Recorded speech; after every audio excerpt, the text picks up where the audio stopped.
I'm very honored and pleased to introduce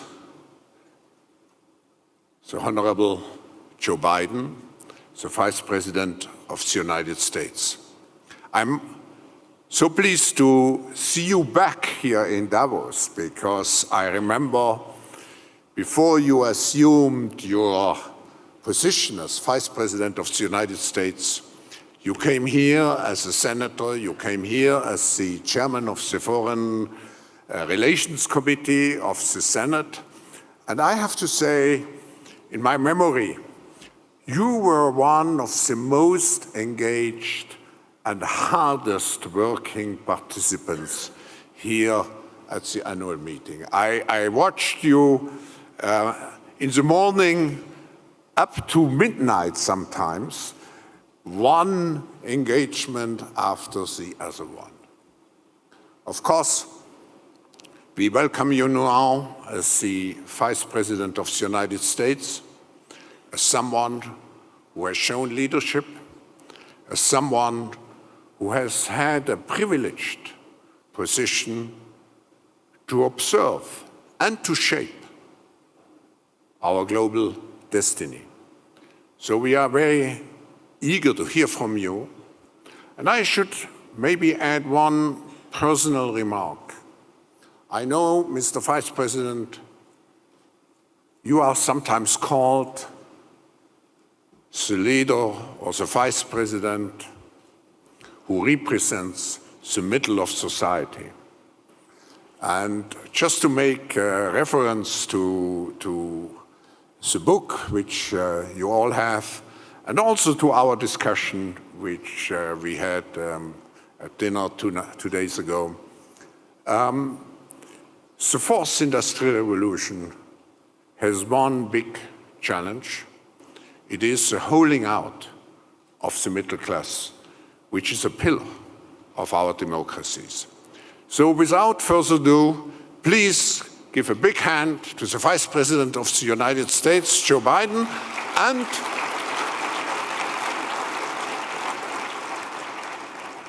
and I should say his wife, Jill Biden, Dr. Biden.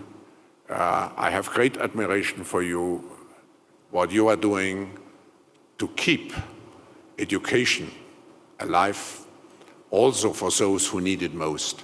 I think is most remarkable. Thank you.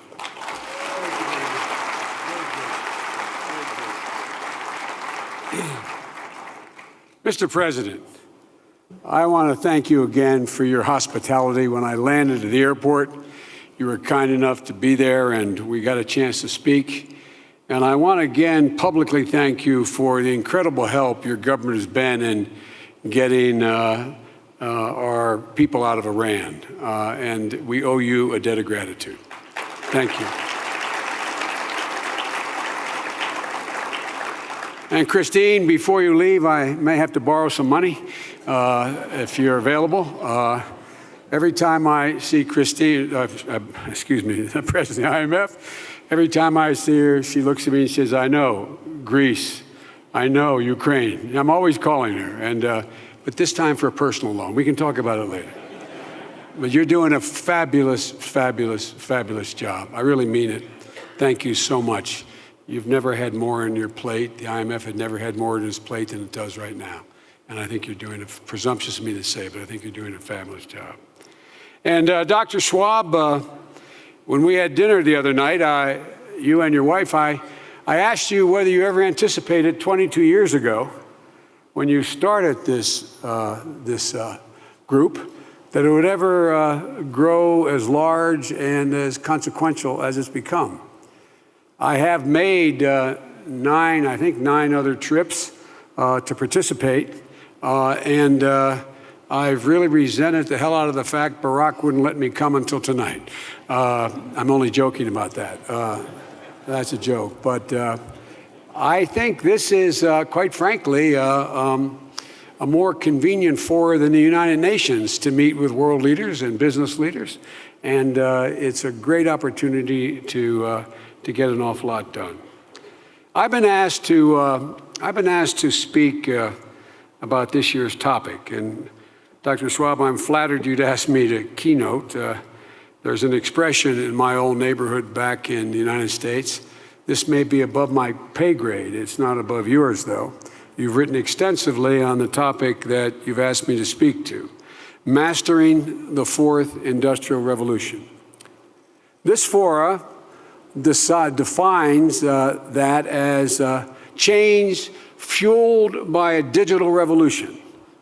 Technologies emerging and intersecting at exponential speed and scale, dramatically increasing and improving productivity and economic growth, and creating, God willing, better jobs and entirely new industries. But there are two questions, it seems to me, that we have to address forthrightly at the outset. First, will this revolution actually transform the global economy? And secondly, if it does, will it be for the better or for worse for humanity as a whole? On the first question, there are some serious experts, some of you in the audience, who say that the technological advances we see are impressive, but mostly inconsequential to the overall economy. Some of you argue that they won't lead to greater productivity or better jobs or wages for workers. For developed countries, the argument goes, a sluggish economic growth will be the new normal, and so get used to it. But I think those who have that view are mistaken. I think we're already seeing how digital advances are not only impressive, but also consequential for all of our economies. Automated warehouses and assembly lines drastically improve productivity. Ride-sharing companies employ tens of thousands of new people. I met with the CEO today of one of those companies saying he's going to add 2 million new jobs this year, allowing them freedom to work as many hours as they wish, manage their own lives as they wish. Yesterday, I met with the world's leading cancer specialists assembled here at Davos to talk about how we all agreed we're at an inflection point in the fight against cancer. We're on the cusp of many new and anticipated breakthroughs enabled by enormous advances in computing power, big data sharing in real time, a billion calculations per second that allow for early diagnoses, vaccines on the horizon to potentially prevent cancer, personalized life-saving treatments, bringing us one step closer to ending cancer as we know it. On the second question, I believe on balance, these transformations are changes for the good for average people around the world. They bring exciting new choices to consumers, new kinds of jobs, hopefully, that are good paying for workers. Market makes services more affordable. Astounding breakthroughs in science that are going to save lives, and physical sciences will unleash entire new industries. But these changes come with real peril, and they require us to be proactive at the front end of this. For how will the warehouse worker who used to ship your order, or the salesman who used to take it, now make a living when he or she is no longer needed in that venture? Does greater work flexibility mean fewer worker protections? What are the consequences, practical and moral, of scientific advances that allow us to manipulate the building blocks of life itself, to cure defects and diseases in utero? And will that medical science and capability be available to all people because the cost is consequential? Will we end up creating more of a two-tiered society than exists today? The point I'd like to make tonight is that these perils exist regardless of what we call this digital revolution, and regardless of whether you think it will be, on the whole, transformative for the economy or not. For I believe the underlying question for world leaders, civil society, academia, the media, for all of us, goes to what President Obama and I referred, was referenced by Klaus a moment ago, to what we believe is the defining challenge of our time. And that is, how do we ensure wide access to a middle class, which is being hollowed out in the 21st century? It is true, as some of the American press here know, in the United States I'm referred to as middle class Joe. In Washington, that's not meant as a compliment. It means I'm not sophisticated. But I'm not making a populist case. This is not about class warfare. It's about the shared economic well-being and global security. It's something we should all care about and that we can all do something about. Let me start by defining what I believe to be middle class. I have a number of really bright economists who work for me. When I first got to the White House, I'd say middle class, they'd say, in American terms, $50,240 or $51,500. It's not a number. It's a value set. It's an idea. It's a belief in possibilities. I've spent a lot of time with President Xi of China because of he and President Hu and President Obama early on, when he was vice president, suggested we should get to know one another. So according to our staffs, I've had 24, 25 hours of private dinners with him. He's a very bright and determined guy. We were sitting in Chengdu 2 years ago, and he looked at me and said, "Can you define for me America?" And I said, "Yes, I can do it in one word. But I can actually define middle class in one word: possibilities." It's about possibilities. The possibility of achieving a decent life and the dignity and respect that comes with a good job, that it's possible for anyone willing to work hard to achieve it. My dad, who was a gracious gentleman, having been displaced in the 50s after World War II because industry died where we were living in Northeast Pennsylvania, and it was growing in Southeast Pennsylvania and Delaware, I had to go looking for a better job. And my siblings and I heard from our entire years of growing up, he would say, "Joey, a job is about a lot more than a paycheck. It's about your dignity. It's about your self-worth. It's about your place in the community. And it matters. It matters." Because he believed, as most of you do, that every single human being is entitled to be treated with dignity and be given an opportunity. There used to be a basic bargain in industrial countries for the last 100 years or so. If you contributed to the success and profitability of the enterprise with which you worked, you got to share in the profitability. You got to share in the benefits. That bargain has been broken through no fault of any single enterprise or any segment of society, but it has been broken. There's a gap. The last 4 decades is growing between productivity and wages. That's real, resulting, at least in my country and some of yours, in stagnation. And the reason I talk so much about the middle class is I firmly believe that a thriving and growing middle class has been the main reason for economic stability, political stability, and social stability in our democracies. It is the fiber that holds us together. When the middle class does well, the wealthy do very well, and the poor have a ladder up. That's been the case not only in my country, but all around the world for generations.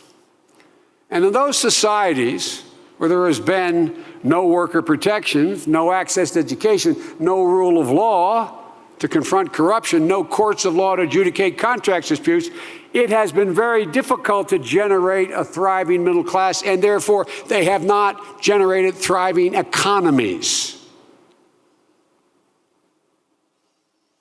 I'll mention this a little bit later, but it all comes back to countries and companies giving people a fighting chance to get into the middle class, to still believe in possibilities. Many of you believe that the reason for a hollowing out of the middle class has been the rapid globalization and skill-based change, which is true, it's contributed. Both of which have resulted in declines of organized labor, bargaining capability, and quite frankly, changes in corporate governance. In the United States, I come from the corporate capital of the world, Delaware. More corporations are incorporated in my state than any other state in the United States of America. I've watched the change. There's nothing malevolent about it, but there's real change in corporate culture. The fundamental change that has been taking place over the last 4 decades is a divergence between productivity and wages, at least in my country. For after World War II to the mid-'70s, productivity and wages moved in lockstep. That began to change in the mid-'70s. Over the last 4 decades, we've seen wages not keep up with productivity. The result is paychecks have stagnated despite rising national income and advances in technology. And I would argue in all of our countries has generated some political unrest and given voice to political elements that heretofore had not had much credence. So I say to all of you tonight that the digital revolution has the potential to exacerbate this breakdown and further hollow out the middle class, not just in America, but around the world. Automation might mean higher paying jobs for the manager of the trucking company with driverless trucks, but tens of thousands of truckers will be without a job. Where are the new enterprises? And I'm here to flatly state that I hope what you all believe, that it's our responsibility, like those who've gone before us, like what's been done in every previous revolution, to bend these changes to the benefit of society. To make sure the digital revolution creates far more winners than losers. And that's not self-evident at this moment, at least in my view. That's what we've done in previous eras of technological change. But it's my instinct it may be harder in this 4th revolution. We've seen technological advances before. A steam engine, assembly lines, computing, so many I could name in the 3 previous industrial revolutions. In each of these revolutions, produced displaced workers and produced demands for new worker protections and fundamentally rewrote the rules of the marketplace. But out of each of these revolutions, there was an overall net economic positive impact on societies. Hand loom weavers, whose livelihoods were destroyed by factories and the loom, eventually ended up working in those factories, often earning higher wages, and because of societal intervention, with greater protections, environmentally and on work conditions. The blacksmith who used to mold horseshoes began to mold frames for automobiles. Tractors made agriculture more efficient. The kid who grew up on the farm went to work in the local automobile assembly line or to college or moved to the city, became a doctor, a lawyer, a teacher, small business owner. And as industries grew in my country, at least, where I can speak to with more authority, we made a commitment to universal high school education and improved access to college at the turn of the 20th century. They've had profound impacts on productivity, innovation, and entrepreneurship. They all soared. The public's moral outrage against child labor, toxic working conditions also led government to act to set up prohibitions against child labor, protections for fair labor standards, workplace safety, minimum hours, or maximum hours you could work. That's how government played a role in molding these technological change into a higher standard of living for a vast majority of people around the world. Yet, there were disruptions, dislocations, but on the whole, people who lost their jobs found new ones in industries, new industries with protections that hadn't existed before. What are those industries going to be in 2020? What are they going to be in 2025? Will they absorb all the dislocated workers that you write about in the book, your new book, Klaus? Will they be absorbed? One area I think we can pretty well count on there'll be absorption at similar or higher wages will be in the energy industry. We're in the midst of a clean energy and technological revolution. It's increased solar electricity generation 30-fold, created just in my country 170,000 new jobs, more to come. We tripled wind, electrical power, energy enough for 16 million homes. Now we have coal, we have wind and solar reaching the kilowatt cost for coal and oil. It's going to generate a whole new demand for several million new workers in my country and around the world, with high wages and protections. But what else? What are the other new industries that will be spawned by this fourth revolution? I'm just a plain old politician. I run for public office. I try very hard to keep contact with my constituencies for real. And people who are much less sophisticated than those assembled in this room, they worry about the answer to that question. They worry.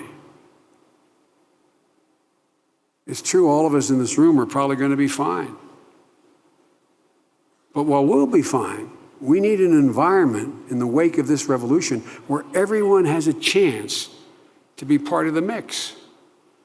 And it's not so self-evident exactly how to do that. So we're faced with the same question. How do we guarantee there's net benefit for humanity with an increase in standard of living as a consequence of the changes that some of you, maybe this is a room, this comment wouldn't apply, but where most people can't even imagine. We're going to be flying subsonically at 22,000 miles an hour before long.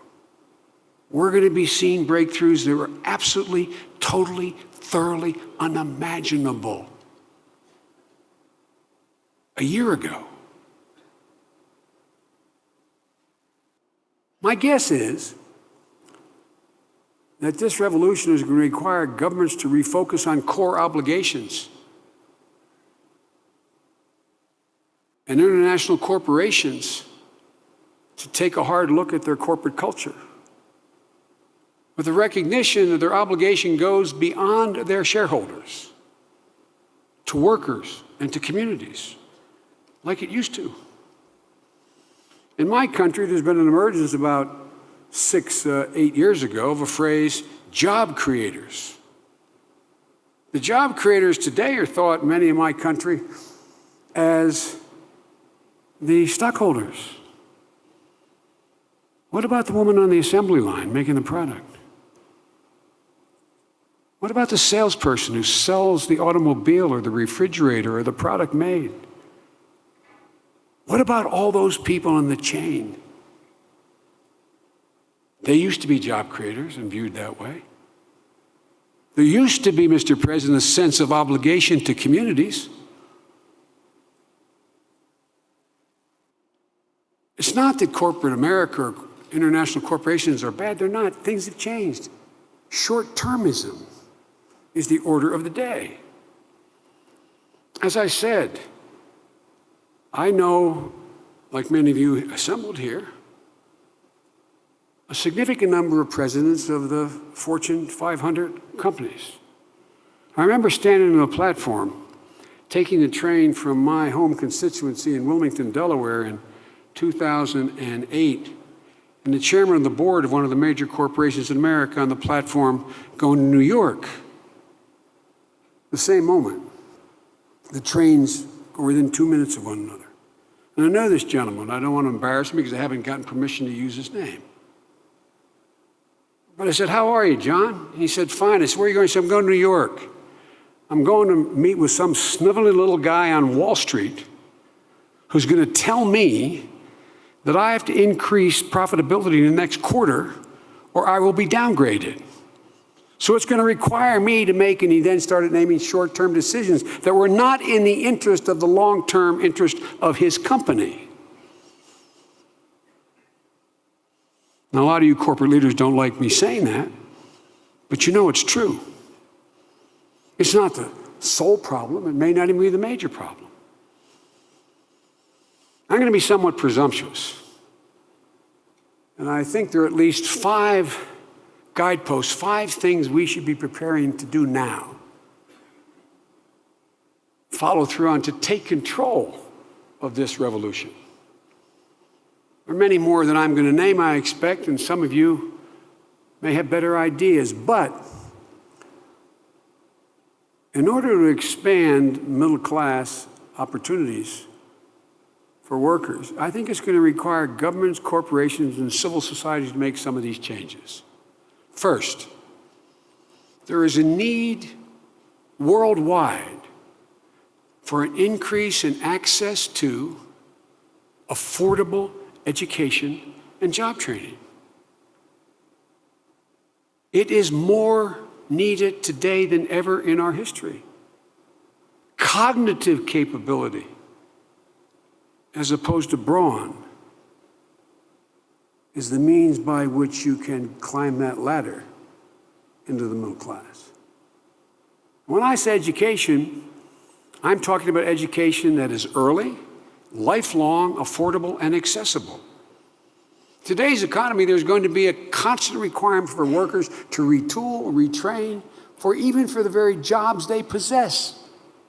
Because the technology that they're engaged with is moving far beyond the ability to keep up with whatever the basic education they have is. The jobs they possess, particularly in areas of IT, advanced manufacturing, healthcare, energy, are going to need lifelong education. And this education and training is not only, in my view, the obligation of our governments, it's also the responsibility and opportunity for our businesses. To put it simply, again, presumptuous to me, I'd like to make a call to action to business leaders here to invest in your workers. Make upskilling part of your business model.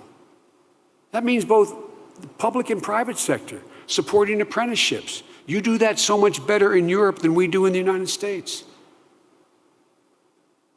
To deal with government partnerships with industry and entrepreneurs to expose and to train young people to the jobs of the future. In my country alone, there's 100,000 high-skilled manufacturing jobs going unfilled. We find that a major new company generating photovoltaic shingles needed 1,000 workers, very bright people in the upper Midwest. But they found no one had any knowledge of photovoltaic technology. Through the help of my wife and community colleges and the president's leadership, we partnered with these industries. Said, bring your plan into the community college. Bring your machines in. Tell us what needs to be taught. And now there's a 19-week course that's created a conveyor belt for people who have the capacity to do this. They don't lack the capacity. They lack the skill. And their average jobs are $55,000 a year. In my country alone, like yours, at a request of the president, we're working with our secretary, who's here today, Penny Pritzker. We decided to look at what are the jobs of the future in my country. We need, by 2020, 1,400,000 new IT jobs in America. It's as basic as being able to learn a new language, coding. In Detroit, Michigan, that was on its back in bankruptcy, just climbing to its knees. Most of the middle class having left the city, an overwhelmingly minority city. Global IT, who provides IT jobs for IT companies, concluded they needed 1,000 IT jobs in the city of Detroit to make it run. To run in the neighborhoods, and we say in the States, in the hood. They picked, I believe it was 37 women in the first class, all African American, none with more than a high school education, most with what we call a GED, not having completed high school. Trained them for 18 weeks. Everyone had a job, the lowest paying job, $58,000, the highest, $108,000. So education, retraining to keep pace. It's not that the guy who used to shovel coal into a steel burner doesn't have the mental capacity to be able to promote these functions. It's training.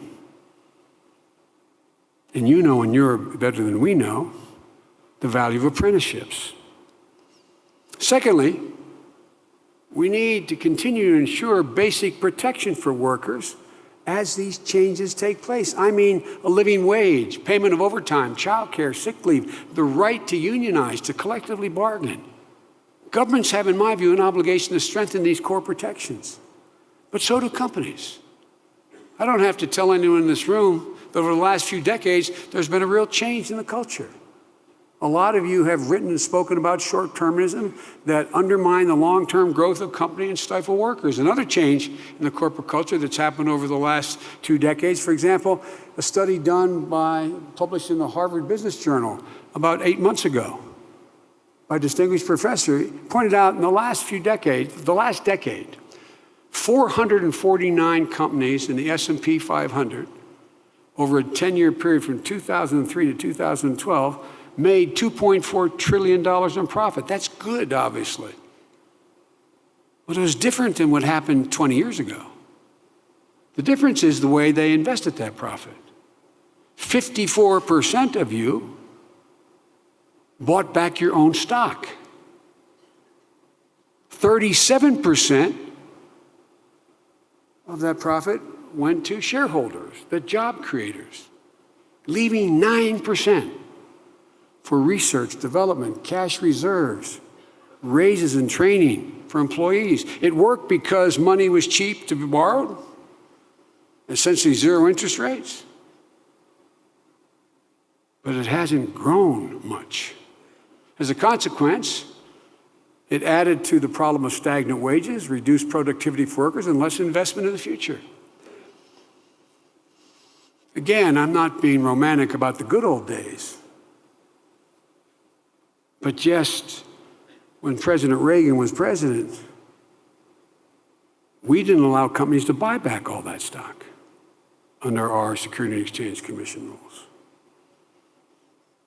Corporate executives aren't bad guys, they're good. But markets and the rules of the marketplace induce behaviors. You know, in the last decade, there's been an emergence, at least in my country, as I said, of this notion of job creators. But you know what? What's starting to happen, I think, is we're beginning to understand that it's a lot bigger than that. It's a lot bigger than just shareholders. Companies are beginning to, again, reinvest in their companies. They're beginning slowly to increase wages and increase investment in research. When we used to do that regularly, we grew a lot faster and we grew together. So my call to to action here is simple. Embrace the obligation to your workers as well as your shareholders.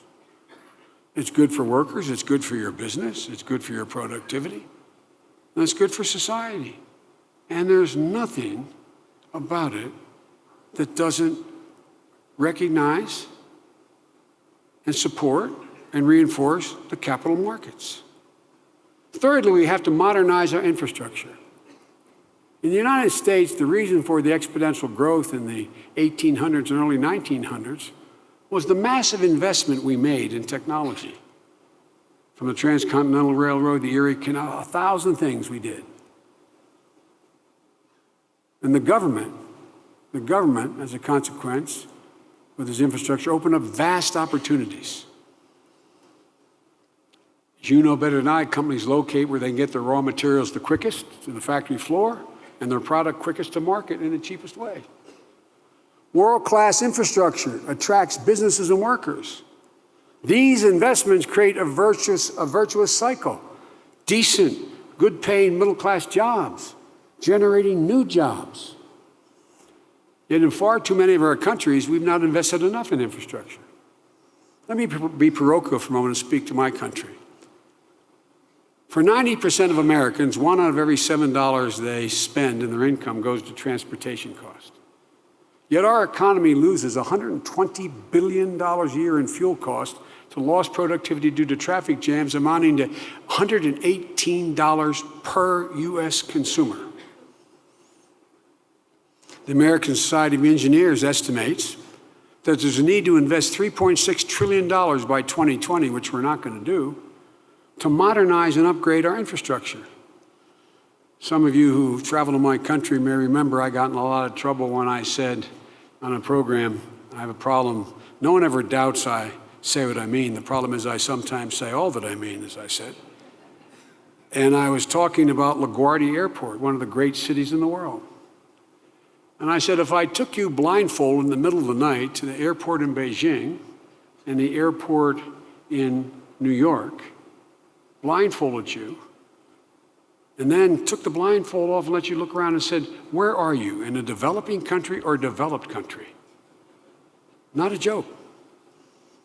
I was harshly criticized for criticizing the fact that there was a sign if you were in and out of LaGuardia that said, escalator broken, repaired in 2 months, literally. The United States of America. Everybody thought I was crazy except the mayor, the governor, and the people of New York. When I landed in Air Force Two the first time after I made this comment that got widely publicized as a Biden gaffe, my Air Force Two pilot said, are you sure you can guarantee our safety, Senator? Or Mr. Vice President, Senator too long. And as I came back to the Air Force Two to approach the steps, there were 9 workers in brown jackets with the yellow stripes around them who work at the airport. And I wasn't sure what their greeting was going to be. And every one of them shook my hand and said, thank you. We're now making a $4.5 billion investment in making a world-class city have world-class transportation net. Look, governments have fundamental responsibilities to build roads, bridges, railways, ports, broadband. And all of this can have profound impact on economic growth, generating good-paying jobs and bringing opportunity to areas where it does not exist now. But in addition to taxpayer investment, what's emerging in my country is really reassuring. There's an emergence of private-public partnerships to deal with things like stormwater overflow, sewer systems, because the companies are being affected badly by the lack of the investment. So we're creating new mechanisms whereby that can be financed. I've traveled now as vice president about 1,200,000 miles around the world. It's not profoundly different in most of your countries. So my call to you is forge some of these public-private partnerships. Lend capital to modernize roads, railroads, build new water systems, lay down miles of broadband around the world. Our government has made the largest investment in the Recovery Act that's been done in our history in those things. The President, under the leadership of my good friend, Secretary of State Kerry, launched Global Connect Initiative to work with countries, industries, NGOs, networking engineers, and development banks to bring an additional 1.5 billion people online by 2020. That's as profound as what happened in our country in the 30s in the Tennessee Valley Authority bringing electricity to vast stretches of my country, only it's more profound because there's access to education just by turning on your smartphone.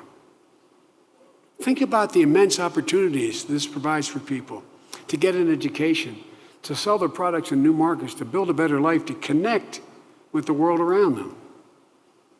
This is the kind of thing we can absolutely do together. I'm often asked, can we afford it? My argument is we cannot fail. We cannot afford not to do this.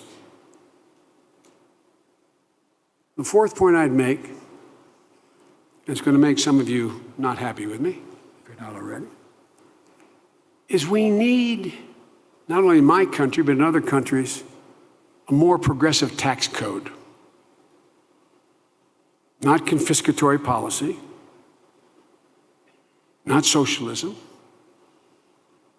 a tax code. Everybody pays proportionally a fair share. This is not meant to penalize anybody. I kid with my wife, Jill. I say, I dreamed that someday one of my kids would grow up to be a billionaire.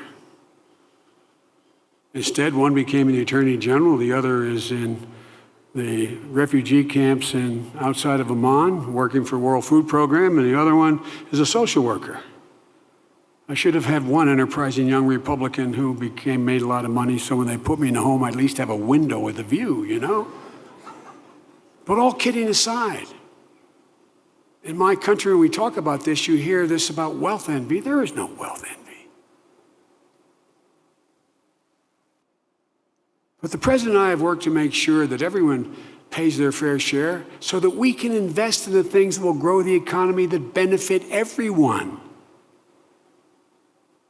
As was shown in Paris, no matter how wealthy you are, you cannot protect yourself from an environment that is being degraded. Education, training, infrastructure, and all that benefits workers and businesses alike. But in the private sector has to play a role too. As we were flying into Davos this week, the Oxfam report made a lot of headlines. It pointed out that 62 of the wealthiest people in the world, and I'm sure they're all good people, have as much wealth as the poorest 3.6 billion people in the world combined. If you read past the headline, the report explains that inequity is driven in large part due to tax avoidance and tax shelters. It's not just about tax equity, it's about economic growth. I don't have to tell Christine this. She is no part of my speech. I don't want to implicate her in that regard. It's not just Joe Biden saying this, the IMF saying this. It's Standard & Poor's, not liberal think tanks in the United States of America. Both say growing inequity is a threat to economic growth. You may not like hearing it, but keeping billions of dollars in offshore tax havens might be good for your shareholders, but it robs your home country. So bring it back. Invest it in the communities in which you live, the enterprises. The communities allow your enterprise to thrive. Lastly, we need to expand access to capital. The fact of the matter is that there are a lot of experiments many of you have been involved in micro-capital that has generated some real growth in areas that have changed people's lives. And I'm calling on all of you to help make existing capital and the tools that support entrepreneurship more widely available to people who haven't had access to it before. I know this is not simple. I know it's a complicated subject, warrant a full-day discussion. But we've got to figure out how to make more capital available. Leads to greater innovation, and the type of innovation that will be necessary to develop new industries and create those new jobs. In the United States, the federal government backs loans to entrepreneurs of all backgrounds. Loans are repaid in full as solar power entrepreneurs take their ideas from paper to prototype to production. Some fail, some succeed. Opportunities to take risks have to be more widely available. Having that risk rewarded cannot be the sole province of a small sector of our society. Folks, in a strange sense, it's really all not that complicated. Education and job training, infrastructure, worker protections, fair progressive tax code, access to capital. The President and I have been laser focused on each of these issues because we know they're among the surest pathways of the middle class in advanced economies and to generate advanced economies. They've been the foundation of our road from economic crisis to recovery to hopefully permanent resurgence. For developing nations, they're part of other critical factors in building strong economies and societies, like protecting basic liberties to think and speak freely, upholding the rule of law, ensuring access to health care. One of the best quotes of Steve Jobs ever, when asked, "What can I do to be more like you, Mr. Jobs?" At Stanford University, a student asked. He looked down and he said, "Think different. You can only think different where you can breathe free, where you can challenge orthodoxy without any fear of reprisal." And while we may disagree in the details, I hope that some of what I talked about is element for some consensus around which we can move forward to bring more people along instead of leaving them behind in this era of technological change. I think that's how we built the basic bargain in the first place, an obligation of government and business, civil society, to workers, to communities, to our countries. I think we have to get back to more of the basics. No fundamental, radical change, but get back to some of the basics. If it sounds like I'm making a moral case, in part I am. Pope Francis got it right in my view in his encyclical when he wrote, "Never has humanity had such power over itself, yet nothing ensures that it will be used wisely." He went on to say, "We can put it at the service of another type of progress, one which is healthier, more human, more social, and more integral." And I would argue, it's really good for business too. It seems to me that's our charge. Rebuilding pathways of the middle class. I think it's an economic imperative. And ladies and gentlemen, the unraveling of the middle class is not only threatens our share of economic growth, but I would argue it threatens our shared global security. I'll conclude with this point. When people feel that their shot at a decent life is dashed, is eliminated, the inevitable human reaction is anxiety, frustration, and anger, providing fertile terrain for reactionary politicians, demagogues peddling xenophobia, anti-immigration, nationalist, isolationist views. And it begins to shred our social fabric in each of our countries. It stirs instability. We see it in the United States. This is the most unusual political campaign I've been engaged in. And I was elected to the United States Senate. I was 29 years old, and I ran for president myself. I've never quite seen it this way. And you see it here in Europe in the emergence of third parties that heretofore had no fertile soil to grow in. You see it around the world. You see, and this is the extreme example, how people become attracted to terrorist groups like ISIL, anarchist groups, left-wing, right-wing extremist movements, who offer a violent fantasy of tearing down the entire system. And ironically, while these cowards capitalize on the grievances stemming from the disruptions caused in part by significant advances in technology, these same advances make it easier for them to do more damage to society than ever before. Put simply, if we get this wrong, we don't protect the opportunity to join and advance, we don't protect the notion of possibilities, we'll see more people motivated to do harm with ever greater potential to do it. The result, European unity and cooperation, and I hope no leaders in the community are offended because we're going through a similar thing. That unity and cooperation, in some cases, being called into question. A great step forward, the Maastricht Treaty, all was done in the European Union. I think it's sustained, but it's being challenged. And cooperation could falter. Political progress in fragile and failing states could be doomed if we don't change. That's why this matters to all of us.